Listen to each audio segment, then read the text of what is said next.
So I'll have to repeat myself to connect all the dots how I'm making sense of stuff. But when I filed the restraining order against Paul Dragon, I got a letter in the mail from McAfee, the domestic violence advocate at BPD, which means she already knows what's going on. She knows they're falsifying the records on behalf of Cronin, and Beth Sweeney, and whatever, and they're also helping because my relatives is part of the same criminal enterprise. Mary and Meredith. Meredith used to work for him as a victim's advocate, not BPD, but whatever. She handled evidence. Of course, now she moved. God knows what job they've offered him now, but her mother's an RN at Catholic Health, or was, and Boone Hospital, where they started this crap in the first place, where they deliberately accelerated cancer. Point is, she knows. When I type in MCA in my email too, her email address pops up. I know I've CC'd her emails regarding this. Plus, she knows based on my filing. Why they wouldn't have referred this case over to her if she was honest. And for the rest of you all heard that phone call was with the victims advocates at Chittenden County State's Attorney's.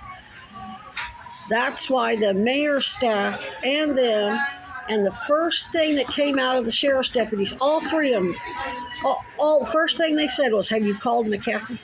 Have you spoken with McAfee?" Yes, I have. I emailed her years ago. She never returned the call.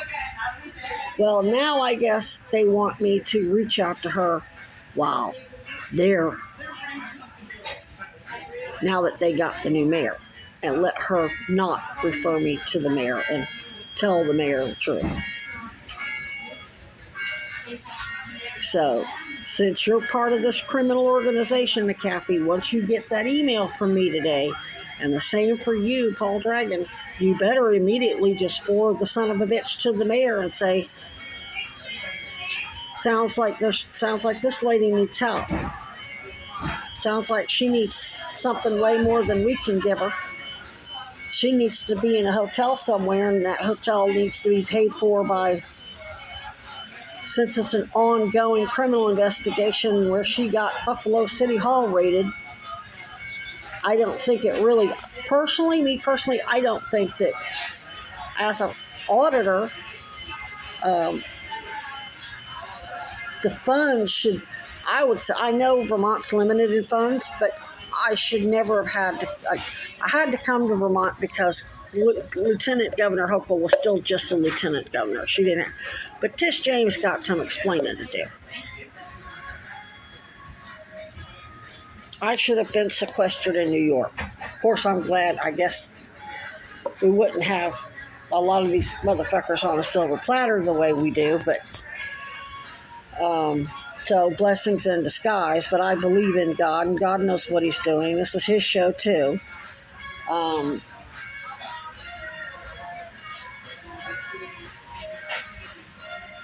But New York certainly has the money to get me into they could put me in a hotel right here in Essex.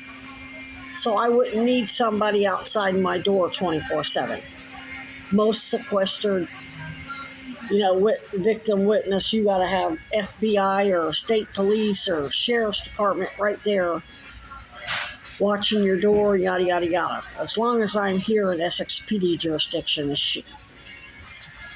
or rent an apartment, or with a vetted landlord that isn't, POS. And then when you start seizing assets, it pays for itself. Right now, and I think that's why STEPS, another reason why STEPS, of course, they're involved in it, so that's one of the reasons why they never told the truth. But the grants that is given to STEPS and economic services, that's usually when your abusers are civilians, not public officials with not wealthy billionaire politicians. They're lawyers like Chad Cronin, doctors, big powerful health officials like Paul Dragon, former Mayor Weinberger, who's also wealthy, Cuomo, who's very wealthy. Those grants are for civilian women or men being abused by other civilians. Or have they been hiring civilians? Yes, but because they're ultimately working for the police, they're still police agents. Or DHS, Weinberger, Goldwater, whatever. That still makes them police agents. That makes this a whole different ballgame as far as who funds wherever.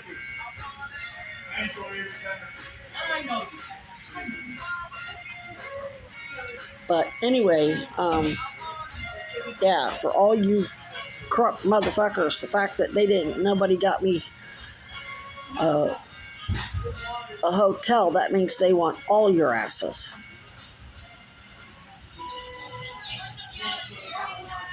And it's not like it's going to be my word against yours. Well, she didn't tell us this, she didn't tell us that. That's why you're getting an email, Mr. Dragon. You're in charge of setting up that emergency weather shelter. Those are all your shills and cronies running that motherfucker.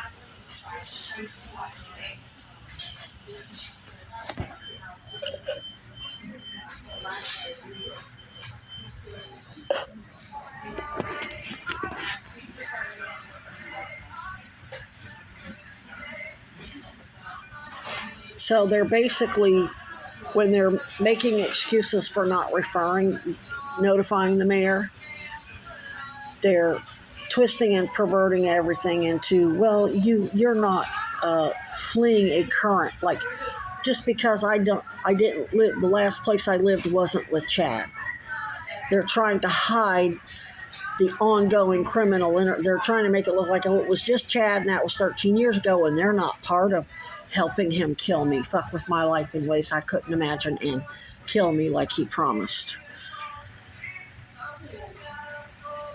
Well, here's what I can tell y'all: you're fucked. And Meredith done fucked you too. She don't give it two shits whether I live or die. She's still trying to help you steer.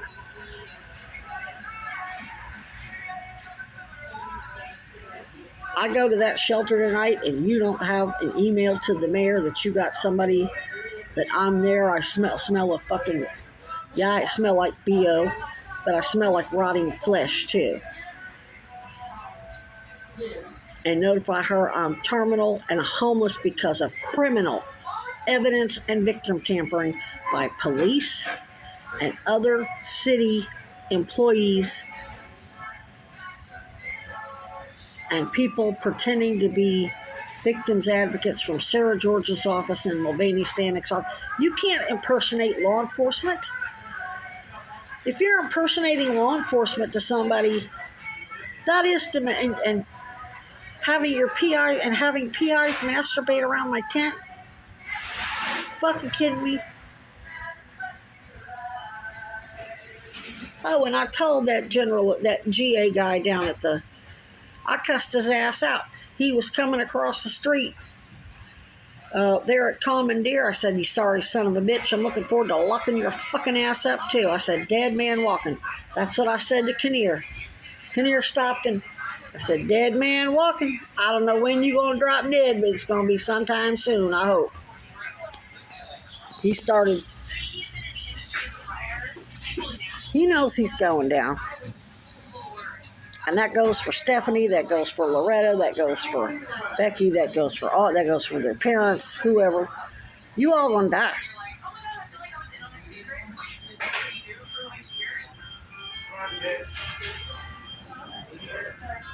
Whew.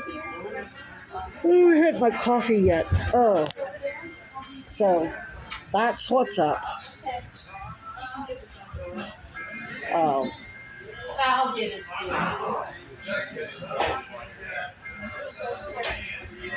yeah, I'm not sure. I don't think I have enough money to go get a membership to Planet Fitness. Not for the weekend. I wish. See, this young man, this guy, I think is another one of their snitches. I gave him some money because he set up my tent for me, and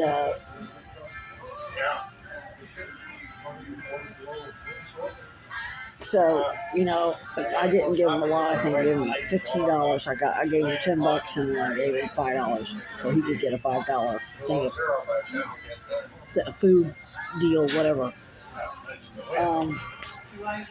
But other than that, eating out's expensive. I mean, that's another reason why I was so pissed. With my old camp, I could cook, at least warm up bagels. I didn't do any like serious cooking. I could boil water for coffee, and that right there saves you $3 or $4 a cup. And I could eat, warm up bagels and cream cheese. Cold bagels is like, it's not the same as a nice toasty bagel. And it's easier to eat for me because once you toast it, it gets a little softer and not quite as rubbery, which that's a sign of a good quality bagel. But when you have cancer all in your face and lymph nodes and your dental plate, and your teeth are rotten and your crotch is rotten and your lungs are rotting, so your breath smells like dead body, you need once the moisture is toasted out of it, it's a little softer. It's more like soft bread as opposed to caulking.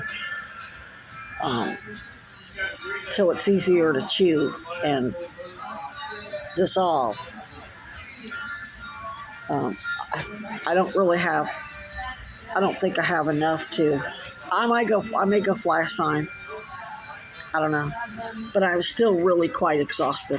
I really need to be flat. And I need a lot more sleep. And I did get some sleep, but man, is it cold. And that tent is so small, it's really difficult to move around because with the neuropathy in both arms and hands and the severe edema in the legs, I can't sit cross-legged. And the tent's too small to stand up in, so you have to sit down and you have to be able to get everything flat, your blankets flat, and then you got to be able to. It's a real struggle. It's almost, and trying to get out and in the tent is absolute nightmare. Especially since you unzip the door and boom, you're in snow and ice. That's why I have the canopy over my door on the other one, so I could step right out and I wouldn't have to step on ice, solid ice.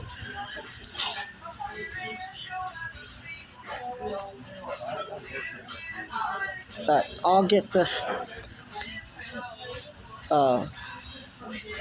spot pimped out in such a way that payday I'll get a bigger tent. I mean, I don't need it to be any more than 7x7. I just need it taller so I can stand up in it. And I'm gonna ask Food Not Bombs for see if they can help me with a cot, even a used one, even a bunch of damn milk crates. If I could get, of course, it'd take a lot of milk crates. You'd have to have three.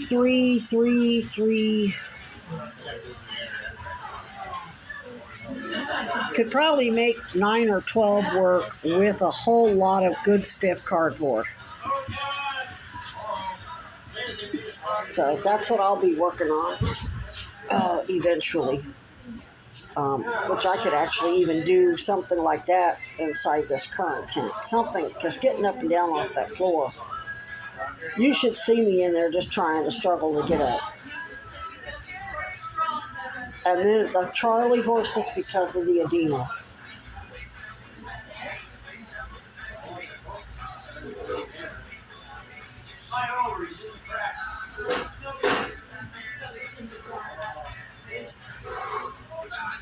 I don't know. I just don't trust him at that motherfucker.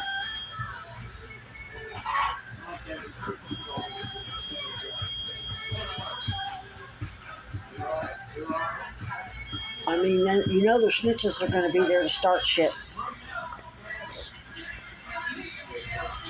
Maybe once I send that email to McAfee this afternoon, it'll be a moot point. Won't be no point in everybody continuing to lie and deflect and play games with semantics and whatever bullshit they're doing.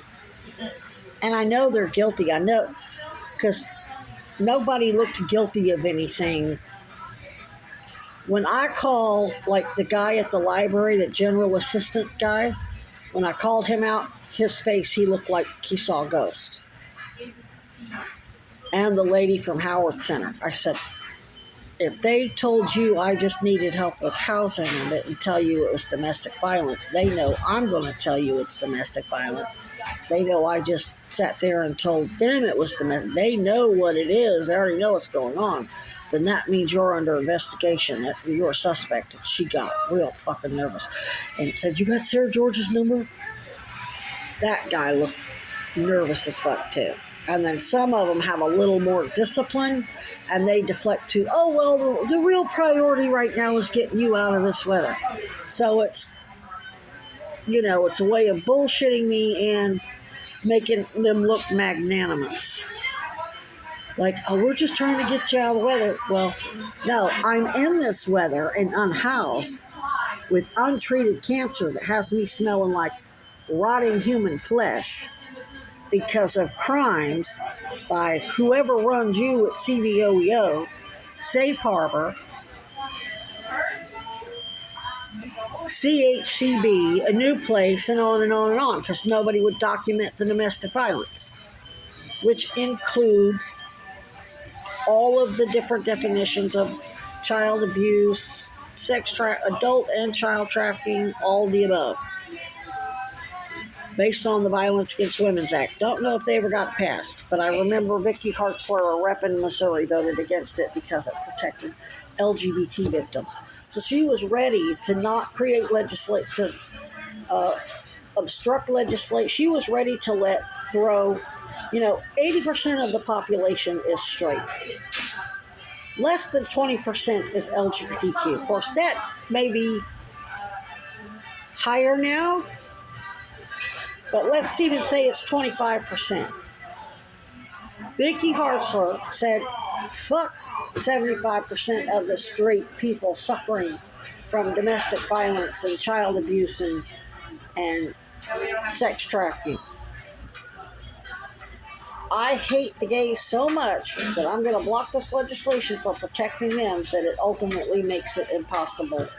That what it does is, since you blocked the legislation because it protected LGBT, that means you blocked it for straight people too. Throw 75% of the straight population and women and children under the bus because you didn't want the protection for them to extend to LGBT. That means you hate us more than you love your that shows us what your hatred far exceeds your family values. It means you don't value families at all. You're motivated by hatred.